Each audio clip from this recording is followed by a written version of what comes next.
મહાકાળી એજ્યુકેશનમાં આપણું સ્વાગત છે। આપ અમારી ચેનલમાં જોડાઈ રહ્યો એ બદલ ખૂબ ખૂબ અભિનંદન। આવનાર સમયની અંદર સંપૂર્ણ પોલીસ કોન્સ્ટેબલની તૈયારી કરવાનો હોય video like, channel subscribe, video share કરી દેજો। ભૂલ કે મિસ્ટેકની કોમેન્ટ કરજો મિત્રો। ખાસ કરીને કરંટ રોજનું ચાલુ છે, એક દિવસ એટલા માટે લેટ કરવામાં આવે છે કે તમે આગળના જેટલા કરંટ જોયા પછી મારું કરંટ જુઓ તો રિવિઝન થઈ રહે। ભૂલ કે મિસ્ટેકની કોમેન્ટ કરજો। અમુક હિન્દી શબ્દ આવતા હશે, થોડું સોલ્યુશન યુટ્યુબ પર સર્ચ કરી અને Gujarati to English, Hindi to Gujarati એવી રીતે કરીને તમે તમારી રીતે સોલ્યુશન મેળવી લેજો। બીજી વાત તો એટલી હતી કે ખાસ કરીને તમને ભૂલ કે મિસ્ટેકની કોમેન્ટ કરજો। વિડીયોની બધી પ્રોફાઇલમાં બંધારણના વિડીયો બનાવેલા છે, તે પછી ગુજરાતનું મંત્રીમંડળ, ભારતના પદાધિકારીઓ, STA paper solution, Ganderkar paper solution આ વિડીયો બનાવેલા છે। પછી રાજ્યપાલનો અલગ વિડીયો બનાવેલો છે, તે ચેક કરી લેજો। યુટ્યુબ પર સર્ચ કરજો એટલે તમામ માહિતી મળી રહી છે। મહાકાળી એજ્યુકેશન યુટ્યુબ પર સર્ચ કરી લેજો। તો પ્રશ્ન 1, હાલમાં અમેરિકાના 18 જાન્યુઆરી 25 કરંટ હાલમાં અમેરિકાના બેન્જામિન ફ્રેન્કલિન દિવસ ક્યારે મનાવવામાં આવ્યો? તો 17 જાન્યુઆરી। તો થોડી દિવસો વિશે ચર્ચા કરી લઈએ। તો 1 જાન્યુઆરી વૈશ્વિક પરિવાર દિવસ, 2 જાન્યુઆરી વિશ્વ અંતર્મુખી દિવસ, 4 જાન્યુઆરી વિશ્વ બેલ દિવસ, 5 જાન્યુઆરી રાષ્ટ્રીય પક્ષી દિવસ, 6 જાન્યુઆરી વિશ્વ યુદ્ધ અનાથ દિવસ, 8 જાન્યુઆરી પૃથ્વી પરિભ્રમણ દિવસ, 9 જાન્યુઆરી પ્રવાસી ભારતીય દિવસ, 10 જાન્યુઆરી વિશ્વ હિન્દી દિવસ, 11 જાન્યુઆરી રાષ્ટ્રીય માનવ તસ્કરી જાગરૂકતા દિવસ, 12 જાન્યુઆરી રાષ્ટ્રીય યુવા દિવસ, 15 જાન્યુઆરી ભારતીય થલ સેના દિવસ, 16 જાન્યુઆરી નેશનલ સ્ટાર્ટઅપ દિવસ, 14 જાન્યુઆરી પૂર્વ સૈનિક દિવસ, 13 જાન્યુઆરી પરાક્રમ દિવસ, 24 જાન્યુઆરી આંતરરાષ્ટ્રીય શિક્ષા દિવસ, 24 જાન્યુઆરી ઉત્તર પ્રદેશ સ્થાપના દિવસ, 24 જાન્યુઆરી રાષ્ટ્રીય બાલિકા દિવસ, 25 જાન્યુઆરી રાષ્ટ્રીય પર્યટન દિવસ, 25 જાન્યુઆરી રાષ્ટ્રીય મતદાતા દિવસ અને 26 જાન્યુઆરી ગણતંત્ર દિવસ, 26 જાન્યુઆરી આંતરરાષ્ટ્રીય સીમા શુલ્ક દિવસ અને 30 જાન્યુઆરી શહીદ દિવસ। જાન્યુઆરીમાં આવતા તમામ દિવસો આપણે કહી દઈએ છીએ પહેલેથી। મિત્રો, અમુક માણસો કેવો કરતા હોય, કરંટના વિડીયો ચલાવતા હોય તો જે તારીખ હોય એના આગલા દિવસના વિડીયોની વાત તમને કરે છે, એટલે ખાસ કરીને તમને આગળના દિવસની પણ તમામ માહિતી મળતી રહે। પ્રશ્ન 2, હાલમાં ક્યાં એક પ્લેટ એક થેલા અભિયાન શરૂ કરવામાં આવ્યું છે? તો પ્રયાગરાજ। પ્રશ્ન 3, હાલમાં કોને શિક્ષા મંત્રાલય માટે ઉચ્ચ શિક્ષા સચિવ તરીકે નિમણૂક કરવામાં આવી છે? તો શ્રી વિનીત જોશી। તો હવે નિમણૂક થયેલી વિશે ચર્ચા કરી લઈએ થોડી। આશીષ નેહતાની ઉત્તરાખંડના ન્યાયાધીશ તરીકે નિમણૂક કર્યા। ઇસરોના નવા અધ્યક્ષ તરીકે વી નારાયણને નિયુક્ત કર્યા। સિગ્નેચર ગ્લોબલના નવા CPOના રૂપમાં સંજય કુમાર શર્માને નિયુક્ત કર્યા। બહાદુરસિંહ સાગુને ભારતીય એથ્લેટિક્સના મહાસંઘના અધ્યક્ષ બન્યા। BCAના અંતરિમ સચિવ દેવજીત સેકૈયાને નિયુક્ત કર્યા। તેન યાંકી અરુણાચલ પ્રદેશની પ્રથમ મહિલા IPS અધિકારી બની। તો થોડી ચર્ચા કરી લઈએ આપણે। ભારતીય કુલકર્ણી ICMR રાષ્ટ્રીય પોષણ સંસ્થાનની નવી પ્રમુખ બની। મનીષ સિંઘલને એસોચામના મહાસચિવ તરીકે નિયુક્ત કર્યા। પ્રશ્ન 4, હાલમાં ભારતને મોબિલિટી ગ્લોબલ એક્સપો 2025નું ઉદ્ઘાટન ક્યાં થયું છે? ન્યૂ દિલ્હીમાં। પ્રશ્ન 5, હાલમાં BCIના કોણે એક લોકપાલની નિયુક્ત થયા છે? તો અરુણ મિશ્રા। ડો સત્યનારાયણ સાબતને ઉત્તર પ્રદેશને અસ્થિના સેવા ચયન આયોગ UPSCના અધ્યક્ષ નિયુક્ત કર્યા છે। સંજય પ્રસાદને ઉત્તર પ્રદેશના પ્રમુખ ગૃહ સચિવ નિયુક્ત કર્યા છે। રજત વર્માને DBS બેંકના ઇન્ડિયાના CEO નિયુક્ત કર્યા છે। કે વિજયાનંદને આંધ્રપ્રદેશના નવા મુખ્ય સચિવ તરીકે નિયુક્ત કર્યા છે। વિતુલ કુમારને CRPFના માર્ગદર્શક પદભાર સંભાળ્યો। ડો સંદીપ શાહને NIBLના અધ્યક્ષ નિયુક્ત કર્યા છે। અરુણિશ ચાવલાને વિત્ત મંત્રાલયના રાજ્ય સચિવ નિયુક્ત કર્યા છે। પ્રશ્ન, હાલમાં દેવેન્દ્ર ઉપાધ્યાયને હાઈકોર્ટના મુખ્ય ન્યાયાધીશ તરીકે નિમણૂક કરવામાં આવી છે। તે દિલ્હીના ન્યાયાધીશ હતા। જસ્ટિસ સિદ્ધાર્થ મુદુલને મણિપુરના હાઈકોર્ટના ન્યાયાધીશ તરીકે નિમણૂક કરવામાં આવી। ડૉક્ટર કૃષ્ણકુમારને મણિપુર ઉચ્ચ ન્યાયાલયના પ્રમુખ તરીકે ન્યાયાધીશ નિયુક્ત કર્યા છે। હાલમાં સુપ્રીમ કોર્ટના નવા જસ્ટિસ વિનોદ ચંદ્રને શપથ ગ્રહણ કર્યા છે।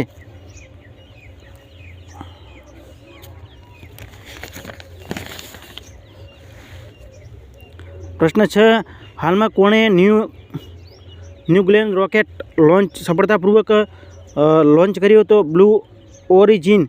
પ્રશ્ન 7, હાલમાં કોણે બ્રિટનના વિત્ત મંત્રીના પદમાં રાજીનામું આપ્યું? તો ટ્યુલિયા સિદ્દીકી। પ્રશ્ન 8, હાલમાં કોને પેંગોલિન નવી પ્રજાતિ ક્યાં મળી છે? તો અરુણાચલ પ્રદેશ। કેપિટલ છે ઈટાનગર।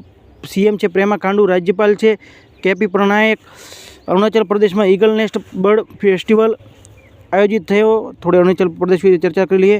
ભારતીય સેના અરુણાચલ પ્રદેશમાં ઉચ્ચ તીવ્રતાવાળો ત્રિસેવા અભ્યાસ પૂર્વ પ્રહાર આયોજિત થયો. અરુણાચલ પ્રદેશમાં 20,945 ઊંચી એક પર્વત નામને દલાઈ લામાના નામ પર રાખવામાં આવ્યું.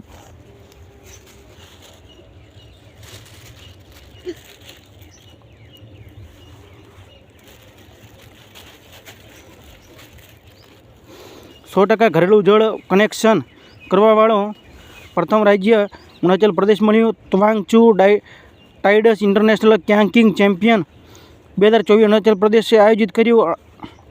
અરુણાચલ પ્રદેશમાં આદિ કેકીર હસ્તનિર્મિત કાલીન અને વાંચો શિલ્પને જે ટેગ મળ્યો છે. તો આદિ કેકીર એટલે આદુ કહેવાય. અને કાલે આપણે લોંગ લખેલું હતું, તો લોંગનું પ્રશ્નનું હતું કે લોંગમાંની અંદર વધુ ઉત્પાદન કરવાવાળો કયો પ્રદેશ છે, તે પ્રદેશની વાત આપણે કરી હતી. તેમાં લોંગ આવતું હતું, તે ખાસ કરીને આવતું હતું એમાં લવિંગ થાય, હિન્દીમાં લોંગ કે. પ્રશ્ન 9, હાલમાં આર્કિયોલોજીકલ એક્સપેરિમેન્ટલ ન્યૂ મ્યુઝિયમનું ઉદ્ઘાટન કયા શહેરમાં થયું? તો વડનગર. પ્રશ્ન 10, ભારતમાં કયા કેન્દ્રીય મંત્રી ભારત રણભૂમિ દર્શન એપ લોન્ચ કરી? રાજનાથસિંહ. પ્રશ્ન 11, હાલમાં કયા ટીમે ઇન્ડિયાનો બેટિંગ કોચ તરીકે નિયુક્ત કર્યા છે? સિતાંશુ કોટક. તો ભાઈ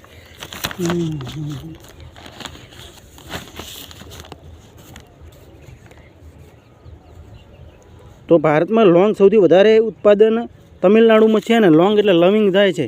ખાસ કરીને કાલે તમને કોમેન્ટમાં જવાબ આપવાનું કીધું હતું, સારા જવાબ મળ્યા હતા લોકોના, વિદ્યાર્થીઓના. પ્રશ્ન 12, હાલમાં કોણે નવા ઉર્જા મંત્રાલયને સચિવ તરીકે નિયુક્ત કર્યા? તો નિધિ ખરે.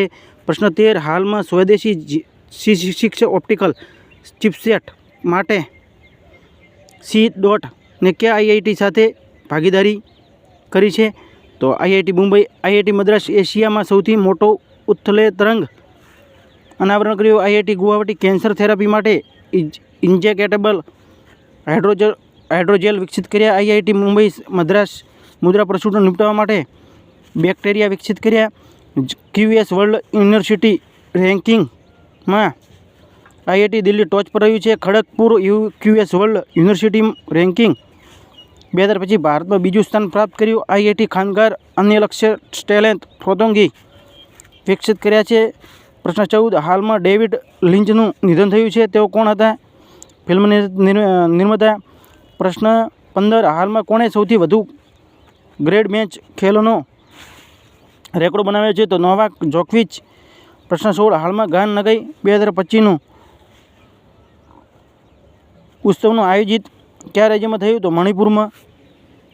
મિત્રો કાલ કરતાં કારણ થોડું ટૂંકું રાખ્યું છે, કારણ કે વિદ્યાર્થીઓને થોડું એમ હતું કે થોડું ટૂંકું રાખો તો સારું, એવી કમેન્ટો પણ આવી હતી. તો પ્રશ્ન, જસપ્રીત બુમરાહને Annabel Sutherland December ICC cricket of the month માટે સિલેક્ટ કર્યા છે. અને એનાબેલ સધરલેન્ડ એ ઓસ્ટ્રેલિયાના છે, જસપ્રીત બુમરાહ ભારતના છે. અને તે એનાબેલ સધરલેન્ડ એ મહિલા છે, ઓસ્ટ્રેલિયાના મહિલા ક્રિકેટર. કોઇમ્બતુર વૈજ્ઞાનિકોને શેરડીનો રસનો પાવડર તૈયાર કર્યો. કે લેબનાનની સંસદ જોસેફ ઓને રાષ્ટ્રપતિ નિયુક્ત થયા. સમુદ્ર ભારત પર પ્રથમ ગ્લાસ બ્રિજનું ઉદ્ઘાટન તમિલનાડુમાં થયું. તેલંગાણામાં મવેશિયાનો ઉત્સવ કનુમાં મનાવવામાં આવ્યો. હેન્ડલે પાસપોર્ટ ઇન્ડેક્સમાં સિંગાપુર ટોચ પર છે અને હેન્ડલે પાસપોર્ટ ઇન્ડેક્સમાં ભારત 85મા ક્રમ પર છે. IIT મુંબઈ મુદ્રા પ્રદૂષણમાં નિપટાવવા માટે બેક્ટેરિયા વિકસિત કર્યા. આયુષ્માન જન આરોગ્ય જન યોજના લાગુ કરવાવાળો રાજ્ય ઓડિશા 34મું રાજ્ય ઓડિશા બન્યું. અંતરિમ માનવ રહિત ડોકિંગ મળવાવાળો ચોથો દેશ ભારત બન્યો. ઇન્ડિયન પોલીસ ફાઉન્ડેશનના નવા અધ્યક્ષ OPC ને નિયુક્ત થયા. સિનિયર રાષ્ટ્રીય પુરુષ હેન્ડબોલ ટાઇટલ કેરલે જીત્યું. ચીનમાં અંતરિમ યાત્રીઓમાં સૌથી વધારે સમય સ્પેકવોક નવો રેકોર્ડ બનાવ્યો છે, 9 કલાકનો. મહારાષ્ટ્ર સરકારે વિદ્યાર્થીઓને પુસ્તક ભણવા માટે સંસ્કૃતિ પ્રોત્સાહન આપવા માટે રાજ્યવ્યાપી અભિયાન શરૂ કર્યો. પ્રશ્ન, ભૂટાન ભારતીય શિક્ષાવિદ અરુણ કુમાર કપૂરને શાહી સન્માન થયું. દુનિયાનો સૌથી વધારે શક્તિશાળી હાઇડ્રોજન ટ્રેન એન્જિન લોન્ચ ભારતે કર્યું. તો મિત્રો આટલી ભારત વિશે ચર્ચા કરી છે. ગળું બેસી જાય છે મિત્રો, ખાસ કરીને તમે થોડી તબિયત હવે સારી થઈ છે. ECIના આંકડો પ્રમાણે 2024માં લોકસભાની ચૂંટણી પોંડુચેરીમાં મહિલા મતદાતોમાં પ્રતિશત સર્વાધિક રહ્યો અને સ્વિટ્ઝરલેન્ડે ભારતનો મોસ્ટ ફેવર્ડનો દરજ્જો ખતમ કર્યો અને ચીનમાં સ્ટીલ જેટ 26 અનાવરણ કર્યું. અને પ્રશ્ન તમારા માટે છે, હાલમાં પુમા ઇન્ડિયાની બ્રાન્ડ એમ્બેસેડર કોણ બની છે? તો સ્મૃતિ મંધના, PV સિંધુ કે કરીના કપૂર કે એક પણ નહીં? ખાસ કરીને તમે કમેન્ટમાં જવાબ આપજો અને યુટ્યુબ પર સર્ચ કરજો મહાકાળી એજ્યુકેશન. ભૂલ કે મિસ્ટેકની કોમેન્ટ કરજો. વિડીયો વિશે વિગત માહિતી આપી દઈએ કે પહેલો પ્રશ્ન કે બંધારણના વિડીયો અપલોડ કરેલા છે. વિવિધ રાજ્યોની અંદર બંધારણ પૂછેલો તેના વિડીયો અપલોડ કરેલા છે. કલમ અનુચ્છેદના વિડીયો અપલોડ કરી દીધેલ છે. તે યુટ્યુબ પર સર્ચ કરજો મહાકાળી એજ્યુકેશન. તમામ વિડીયો મળી રહેશે. વિજ્ઞાન ટેકનોલોજીના વિડીયો બનાવી દીધેલા ચેક કરી લેજો યુટ્યુબ પર, તો તે પણ મળી રહેશે. ભારતના પદાધિકારીઓનો વિડીયો બનાવેલા છે, ચેક કરી લેજો. ગુજરાતનું મંત્રીમંડળ વિડીયો બનાવી દીધેલ છે, ચેક કરી લેજો. રાજ્યપાલના વિડીયો અલગથી બનાવી દીધેલ છે, તે ચેક કરી લેજો. ખાસ કરીને હવે બાકી રહે છે STA paper solution, conductor paper solution, તેના પણ વિડીયો બનાવી દીધેલ છે, ચેક કરી લેજો. અમેરિકાની ચૂંટણી તેના વિડીયો બનાવી દીધેલ છે, ચેક કરી લેજો. અને 6 મહિનાનું કરંટના વિડીયો અપલોડ કરી દીધેલ છે, ચેક કરી લેજો. અમુક કરંટની અંદર છેલ્લે જનરલ નોલેજના પ્રશ્નો છે. ખાસ કરીને યુટ્યુબ પર તમામ પ્રશ્નો અને મારી ચેનલ સાથે જોડાયેલા રહેશો તો જનરલ નોલેજની થોડી ઘણી માહિતી તમને મળી રહેશે. બીજા કરંટની અંદર એવું હોતું નથી. અમુક તો સાંસ્કૃતિક વારસો અને વિજ્ઞાનના પ્રશ્નો પણ હોય છે, તો ચેક કરજો ખાસ કરીને. આ સાથે ફરી મળીશું નવા વિડીયો સાથે.